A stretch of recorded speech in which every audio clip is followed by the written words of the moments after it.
la préparation démarre aujourd'hui.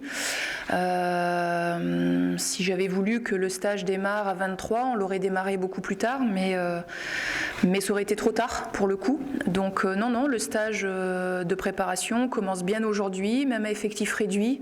Ça va justement me permettre déjà de refaire des entretiens individuels avec tout le monde, maintenant qu'elles n'ont plus cette chape de plomb au-dessus de la tête, puisqu'elles sont là avec nous, elles sont dans la liste, et puis de peaufiner quelques aspects individuels, que ce soit sur les aspects techniques ou tactiques. Donc voilà, on va refaire une petite remise à niveau. Et on l'avait anticipé, et très sincèrement aujourd'hui, c'est plus une satisfaction qu'un poids d'avoir une équipe française en finale de la Ligue des Champions. On ne peut que s'en réjouir.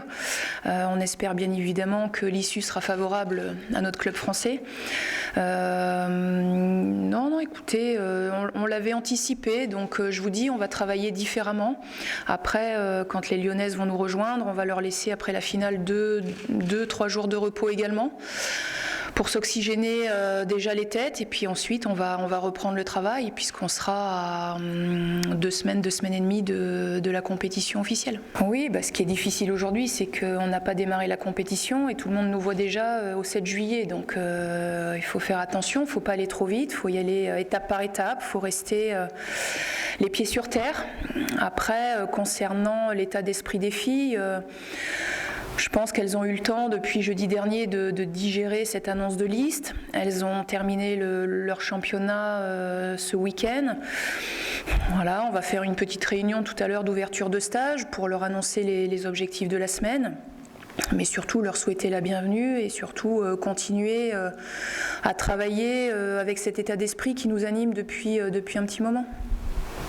On va effectivement y aller crescendo de semaine en semaine. Maintenant, après, vous savez, sur l'aspect émotionnel, les filles savent très bien que la compétition ne démarrera que le 7 juin et elles ne démarreront pas la compétition avant, ça c'est sûr. Et je peux vous assurer que les organismes vont énormément souffrir. Donc elles vont pas du tout penser à l'émotionnel pendant qu'elles souffriront sur la préparation, ça c'est sûr. Alors il y aura une séance à 7h, mais il y en aura 2 autres dans la journée. Donc oui, effectivement, comme je vous l'ai dit tout à l'heure, je pense que sur ces 15 premiers jours, voire même les 3 premières semaines, on ne sera pas du tout dans l'émotionnel, on n'aura pas le temps pour ça. Je vous dis, elles vont souffrir. Et l'idée, justement, c'est de se faire mal, vraiment mal, parce que une Coupe du Monde, ça va demander ça. Donc on va essayer de se mettre dans le bain, en tout cas dans la souffrance physique, avant d'être dans l'émotion. Vous savez, moi je vais laisser les joueuses libres de faire ce qu'elles ont envie de faire, est-ce qu'elles ont envie de regarder, pas regarder. Vous savez, après, lire les critiques, il faut être capable de les encaisser. C'est pas toujours évident.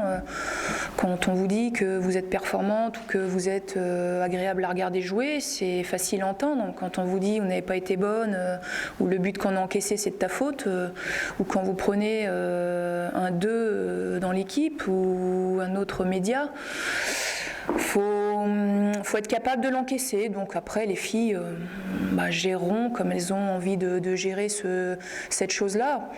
Moi, mes notes sur mes joueuses, elles sont dans ma tête. Ou si je les écris, elles sont sur mon ordinateur. Mais moi, peu importe ce que vous direz, j'aurai mon avis.